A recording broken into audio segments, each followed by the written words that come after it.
día, estamos nuevamente aquí en nuestro podcast Hablemos un Rato. Hoy estamos con Mauricio Vázquez, Sofía Valencia, y vamos a hablar de un tema específico que es el condicionamiento operante y el condicionamiento clásico. Lo vamos a hablar refiriéndonos a un caso es un relato del libro. Hay futuros y hay verdad. Libro, bueno, hay varias historias. La historia que vamos a estar enfocados se llama... Papi, no te lleves esa bicicleta. Y, bueno, ¿qué pasa en ese relato? Ese relato habla sobre de una familia que estaba en X pueblo de Colombia, y dice el relato que ellos tenían una tienda. Había un niño que se llamaba Javier, y pues en ese día Javier estaba en la tienda, y llegaron unas vecinas y le dijeron a la mamá, dijeron, venga, usted nos podría por favor dejar llevar a su hijo al cerrito, pues para que rece un rato. Entonces el niño quiso ir, no hubo problema, y se fueron. Hubo algo importante, el niño se llevó la bicicleta. Cuando el niño se llevó la bicicleta, ahí no pasa nada, no ocurre nada, pero horas después paramilitares llegan al pueblo donde estaba. Cuando llegan allí, no sabían si eran paramilitares o si eran soldados del ejército. ¿Qué pasó? Que tuvieron miedo, tuvieron que cerrar la tienda, esconderse. Pues en ese tiempo, según lo que relata esta historia, eran conflictos muy pesados, donde no había seguridad en muchos pueblos, y por tal motivo pues se escondieron. Pero la mamá de Javier estaba muy preocupada.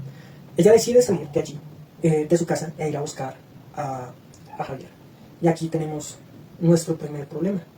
Resulta que la mamá va a buscar a su hijo, y en un poste estaba un militar, y el militar le pregunta, ¿para dónde va? Nosotros no hemos dado la autorización de que ustedes salgan.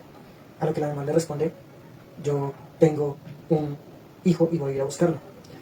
Y pues el libro relata con groserías. Obviamente no podemos anunciar la causa, no nos clausuran el video. Entonces, bueno, la trata mal, y le dice, pues no sé usted qué hará, le dice la mamá al paramilitar, no sé usted qué hará, si usted me pega un pepazo me deja vivir, pero pues el fusil lo tenga usted. Bueno, claramente podemos ver que ahí está reflejado el condicionamiento operante, porque el condicionamiento operante nos habla de una acción que ya genera una reacción en la otra persona, ya sea con un refuerzo positivo o con un refuerzo negativo. En este caso, con el refuerzo negativo, que es que le peguen un pepazo a la señora, ¿verdad? Así lo relata César. ¿Qué pasa después? Resulta que en el momento en de que hay ese conflicto, de que ella dice eso, hay dos reacciones totalmente. Una de ellas es angustia por no encontrar a su hijo, ¿no? La angustia de mamá, la angustia de buscar proteger a su familia, ¿no? Eso pues, es una reacción de un caso, bueno, de este tema operante, ¿no? De un síntoma psicológico operante, ¿no? La consecuencia, independientemente si es positiva o si es negativa, que le peguen un pepazo. La señora en ese momento pudo haber finalizado su vida, o sea, por causa de un militar. Pero digamos que, bueno, ahí ella ya toma la decisión si hacer caso, de cierto modo, hacer caso a esa condición que le están poniendo. Entonces, bueno, en este caso no hizo caso y se estaba poniendo en riesgo de que pues ese militar hiciera real su amenaza.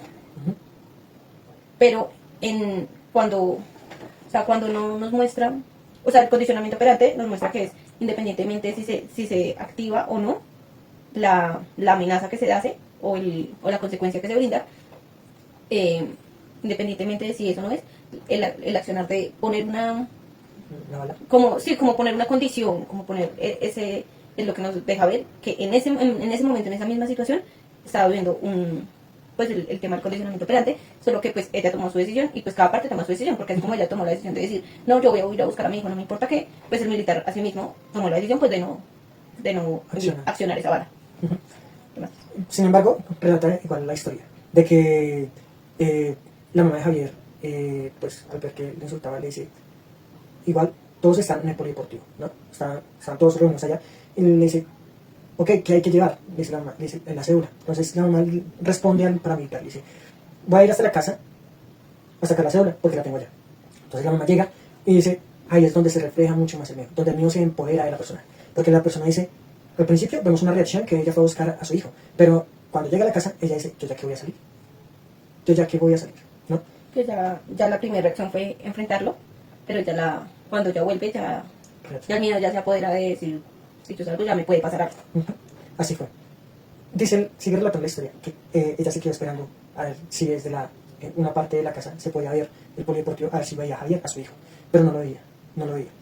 Siento que la angustia de ellos fue tan inmensa que el saber que su hijo ya tenía 11 años, Javier ya tenía 11 años, y que en ese tiempo te lo podían reclutar para llevárselo a las fuerzas, en este caso paramilitares, o fuerzas revolucionarias de Colombia. Ese era el mayor miedo, porque él ya era el prospecto perfecto para podérselo llevar. Hay otra situación en cuanto ocurre la historia. Y ellos ya estaban acondicionados en cuanto al pueblo y en cuanto a su familia. Obviamente, a Javier. ¿Cuál era ese acondicionamiento? En que ellos ya convivían con los paramilitares. Ellos ya convivían con ellos. Y ese era el acondicionamiento. La causa es que vivían todos los días con miedo.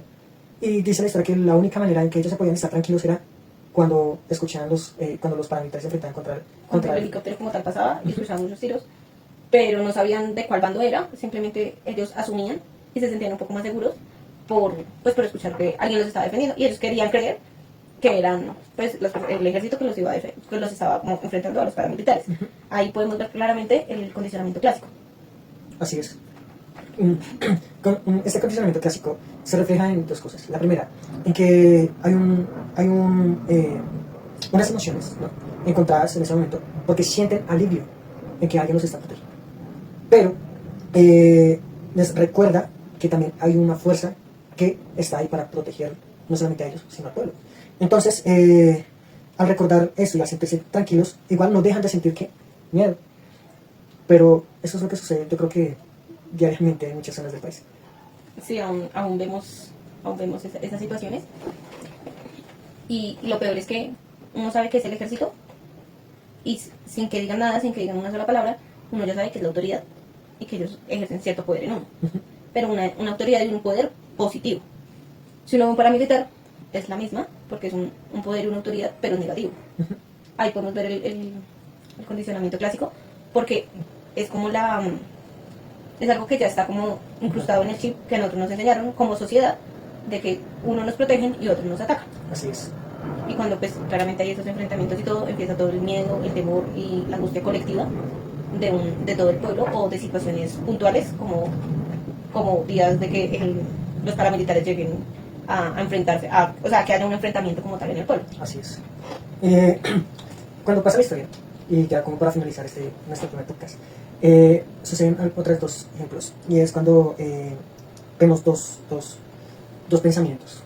Uno es el de su hermano menor, Luis, llamado Luis, y Luis les decía a su familia, ¿saben qué? No esperen nietos de mí, porque es que la verdad, para traer hijos a este mundo, a la guerra, pues no lo veo viable. A menos de que literalmente dice, a menos de que se me rompa el condón, ¿no? Ahí vemos que vemos una psicología clásica, ¿no? ¿Y por qué clásico? Porque Luis trae los recuerdos de su infancia. Ahí cuando relata eso ya son mayores, ¿no? Y los deja ver reflejado porque él vivió la guerra. Entonces, pero también da tristeza al saber que trae esos recuerdos y le produce esa emoción, ¿no?, que llamamos tristeza. Sí, y bueno, cabe resaltar que la señora tenía dos hijos vivos, y en ese enfrentamiento pues tuvo un aborto espontáneo por el tema de que no encontraba a Javier, todas las emociones que vivió ese día, tal vez fue lo que le ocasionó ese aborto espontáneo. Luis en su relato dice pues que no quiere tener más hijos porque adicionalmente, o sea, si fuera para tener niños estaría su hermanita, la que su mamá perdió, porque él fácilmente ya relaciona la infancia con sufrimiento por la guerra. O sea, es decir, él quedó marcado y quedó como con ese trauma ya establecido. Eso podemos verlo reflejado. Hay otra situación también en que esto ocurre por no hablar lo que voy a contar, o lo que relata. Y es cuando Javier le dice a su esposa, que la verdad no recuerdo el nombre ahorita, pero le dice a su esposa, Creo que es Marcela.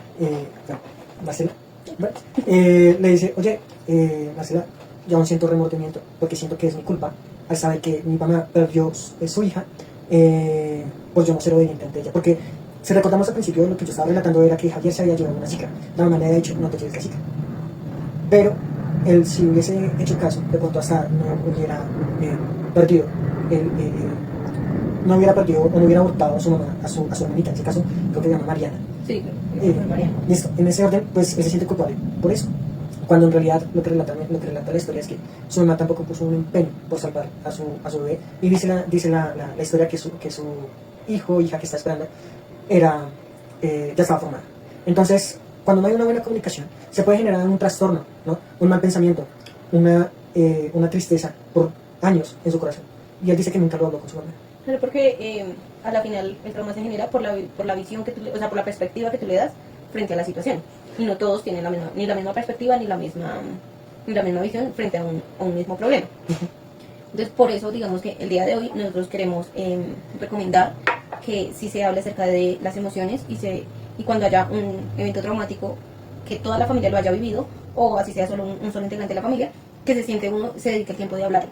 Digamos en el caso de Javier, la familia se hubiera sentado a dialogar cómo cada uno vivió su infancia y cómo vivieron ese día de ese problema, ni la mamá cargaría con culpas, ni Javier cargaría todavía con la culpa porque lo decía en el relato, o sea, ni siquiera yo quería ir a rezar porque no me gustaba rezar, él simplemente salió por divertirse con las vecinas, entonces no, y cargar una culpa durante años, cargar una culpa durante mucho tiempo, hasta ya ser adulto por simplemente no hablarlo.